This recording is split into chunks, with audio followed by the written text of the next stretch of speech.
put a smile on your face when you're moving from place to place. Good morning, good morning, morning, good morning, morning. Good morning and welcome back to the Tobago Updates Youth Morning Show. Now viewers, if you were there, if you wasn't there, the Tobago Jazz Festival seemed to be one that was for this season. Now our co-host Kayleigh, she was on the ground, and thankfully we'll be seeing some interviews to see the vibe and see what happened during the Jazz Festival. So let's take a look. Okay, so we're here with Mr. Ian Palarra. Hi, Mr. Palarra. Hi, good night. Good night to Tobago and the wider world looking on. Okay, great. So we can see that you're definitely enjoying yourself, you know? Of course. This is a celebration to enjoy. After a couple of years of closed down because of COVID, this is enjoy. It's really an enjoyable moment. Okay, the Boyz II Men is popular with you all era. My mom is really excited to see Boyz II Men. What are you trying to imply that I'm only 16 years old?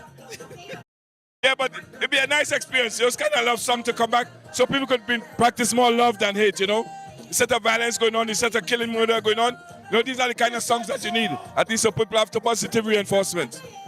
Okay, viewers, so we're here with Pastor Terence Baines. Pastor Baines, can you tell us a little bit about your experience so far, the Tobago Jazz experience? This is my first time actually experiencing the jazz event here in Tobago. We started on Thursday with a very powerful and successful installation. This as well is my first time coming to the Speyside edition of the thing, and it's very interesting, very interesting. I don't have a reference point, but there's a lot of people here, so I think that one can consider that to be a success, you know. So you all know me, you understand. This is not necessarily my forte, but I am here in support of my colleagues and so on, and it seems to be a successful event. And we hope that whatever we do in the next edition would be much more excellently done, much more productive, and I'm sure it will be much more impacting to the entire island of Tobago. Okay, well, thank you so much for chatting with us, Pastor Baines. I hope that you continue to enjoy the experience and soak it all up. Okay, viewers, so we're here with the Chief Secretary of the Tobago House of Assembly, Mr. Farley Agustin. Hi, Mr. Agustin, can you tell us how you're doing this evening? I am doing well this evening, and of course we've seen quite a sizable crowd this evening. This used to be a free event, and we charged at least once before, the THA that is, and this year the grounds ticket was at $300, more than we've ever charged before for the venue, and we still have a very large crowd, a very large turnout today.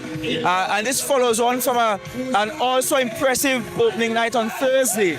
And so we're just happy having all these people here in a safe environment, and of course, no place more beautiful than Speyside. And I home, and I get to sleep home as well, which is a good thing. So all is well. Okay, can you talk to us a little bit about the THA's decision to play a lesser role in the Tobago Jazz experience moving forward? I have concerns about the economics of all of this and how much we earn. We actually do not have any solid studies about the economic impact of the event. Yes, there are several industries that benefit. We talk about the service providers, the caterers, the people who cook and sell food, the bars, the transportation, those who do light stage songs and washrooms, portable washrooms and so on. So all of these services benefit from events of this magnitude. But we have to look at what the larger economic impact should be, and whether it makes sense, both with sense with an S and sense with a T, for the THA to 100% own and operate this, as opposed to the THA doing it as a public-private partnership, partnering with promoters. We have solid promoters on the island, people who do this kind of thing year-round. And it would be lovely for the THA to partner with them, for the THA to actually be in charge of the marketing, for example, especially the international marketing of the event, and have promoters take care of the lineup, the cast, and that we work together in pulling off an even more superior event. And so in so doing that, in doing it that way rather, we will be more likely to see a lot more profits on return for both the promoters and for Tobagonians at large. So it's not about ending the jazz totally, but it's about changing the model behind how we do it. And of course, we will have to have those discussions with the public. So we'll have the consultations. We will look at it. We will explore different options. So far, people have been coming forward with different ideas, different to the one I have posited. And so we welcome all the ideas so that very early, perhaps within a month or two after the Tobago Jazz experience, we should be in a position to, as we are launching the carnival for October, we should be in a position to also speak about the jazz for next year one time. So that's the direction we're going in, and it will work well on all fronts. Okay, and that of course speaks to the decision to have persons pay to come to the Speyside Jazz, as you would have mentioned before, the economic benefit. In terms of marketing, because you would have seen in social media, persons were complaining about the marketing. They didn't think that the event was marketed enough or marketed well enough for that matter. Can you comment on that? I mean, starting from Thursday, we saw the turnout at the Gospel Night, the new addition to the Tobago Jazz experience. Last night at Buku, there was quite a number of persons, and also here tonight at the Speyside Jazz experience. So can you just comment on that? So clearly the marketing worked because people are here in large numbers. So those saying that the marketing wasn't good clearly have missed the boat. But it's beyond marketing. Remember, Tobago has a challenge with getting airlift to the island, in particular the domestic route between Trinidad and Tobago. If we spent a lot more money marketing this, especially in the Trinidad market and the international market, and people can't get flights, then there will be no return on that dollar spent. So we have to do this event bearing in mind the limitations. The major one being airlift to the island, the number of flights available, and how many people we can possibly get to Tobago via the international flights, via the domestic route, by the plane, and via the inter-island ferry service. And with that in mind, that informed the levels of marketing we did for the event. Because if we had spent a lot more on marketing, we will not see that return on dollar, because people will want to come and can't come to the island. So before we talk marketing, what we need to talk really and truly is getting more flights for the island. And it cannot be Chief Sec Farley alone talking about the flights to come to the island. We have members of the cabinet who are Tobagonians, and the cabinet controls Caribbean Airlines and set the policies for Caribbean Airlines. Why are they not speaking up on our behalf and ensuring that we get solid numbers in terms of the flights connecting Trinidad to Tobago, and even the later flights? There are people who are willing to connect to the island via KLM that comes into Piako, but by the time KLM arrives, there are no flights in the night as we used to have, and so they can't make a connecting flight. All of these are part of the discussion that we have been having since we came into office, and I feel as though we are talking without anybody listening. But given those realities, the marketing and the spend on marketing had to be informed by that reality, or else we will be spending money that we can't get back. Discussions are being had, but we need to get support from the Tobagonians who are cabinet members that have direct control over the policies governing Caribbean Airlines. Okay, and enough about the politics. Can you tell us how you're enjoying the Tobago Jazz experience so far from the Thursday night? And I saw you Thursday night at the Gospel Night, tonight, last night. How has your experience been so far? Well, I totally enjoyed Gospel Night because, that's my thing. I'm not really a fitter, so I am just taking this opportunity to mingle with friends. So many of my friends are here, and guess what? So many of my friends pay their own way here, so not free tickets. I make sure they pay their way here. I'm getting a chance to lime and hang out with all my fellow villagers and so on who are also out here. So I am just happy to be among my people.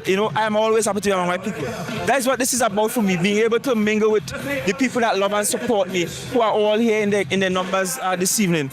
And as I said, the gospel night was phenomenal for me, and I look forward to what that particular art form will bring for the island of Tobago. As someone who was born in the 80s and raised in the 90s, I'm looking forward to sing along with Boys to Men. Right? I'm looking forward to that. Tonight, I'm the son of a Rasta man, and he's here somewhere in the crowd. So I'll probably skank a little to Richie Spice, because he has a good catalog that one can sing along to with positive music. So I am just going to enjoy what the offerings will be. Okay, well, thank you so much for chatting with us this evening. I really do hope that you enjoy the rest of the proceedings. You're welcome. So we're here with Miss Alicia Edwards. Hi, Miss Edwards. Can you tell us how you're enjoying the Tobago Jazz experience so far? I'm having a wonderful time. The energy is amazing. I've been going from general to VIP to general to VIP, and I just witnessed Super Blue and Ronnie McIntosh, and I love brass band music, so I'm having a wonderful time here this evening. I went to the gospel night.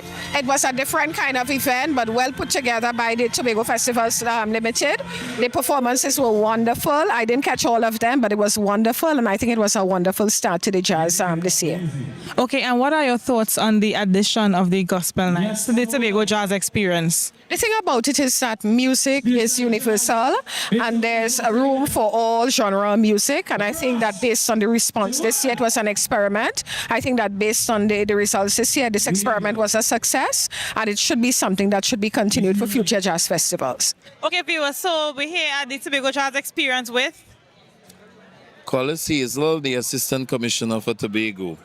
Okay, Mr. Hazel, can you rate your experience for the Tobago Jazz experience so far? Is this your first event, or have you been to Second event. Okay, which event were you at previously? I was at Speyside. Okay, so that was yesterday. So you could talk a little bit about your experience yesterday as well as today. So let me start off by saying that tonight is really epic. It was a celebration in which I'm certain from the performances that we have here tonight, it is indeed a tremendous success. And of course, just the feelings, just the ambience, just the excitement, the enjoyment of the patron and the artists giving their true expressive feelings here, the music. I think we are on the right track with Tobago Jazz experience. Okay, and do you want to comment a little bit about the THA having, pulling back a little bit in terms of their responsibility with the Tobago Jazz experience? What do you think the experience probably may look like, or the event rather may look like in the future? Well, I think what we need is more corporate sponsorship coming into the Jazz Festival. Of course, it has been indeed a wonderful event. And certainly, it's something that we want to look forward to. Corporate sponsors need to come on board. We just need a little more advertisements coming out of the jazz so that we can promote and bring other international patrons, as well as artists, as well as the domestic tourists from Trinidad to join us here in Tobago and the other parts of the Caribbean. But certainly thumbs up to the organizers, and we look forward to that continued partnership, that continued success in making the jazz experience what it really is. It's an epic show. Okay, thank you so much, Mr. Hazel, and I can definitely agree with you. It most definitely is an epic show. So we're here with Miss Vonnet Bickford. Hi, how are you doing this evening? Fine, I'm fine. Okay, so is this your first event? It is not. It's, 2012, 2019. This is my third time at Tobago Jazz, actually. Okay, so can you make a comparison with your experience in the previous years to this year? Well, I think this is the first time that I've had, no. In 2019, I did my own set as well. I think the experience is getting bigger. I mean, not without little things that we could tweak, but I think all in all, it's a growing brand. Okay, and talk to me a little bit about the crowd response. How do you think the crowd responded to your performance? They're very excited. Happy to be out, because post-pandemic, we were not sure what was going to happen in 2020, so people are really excited now. And I think they the energy is up.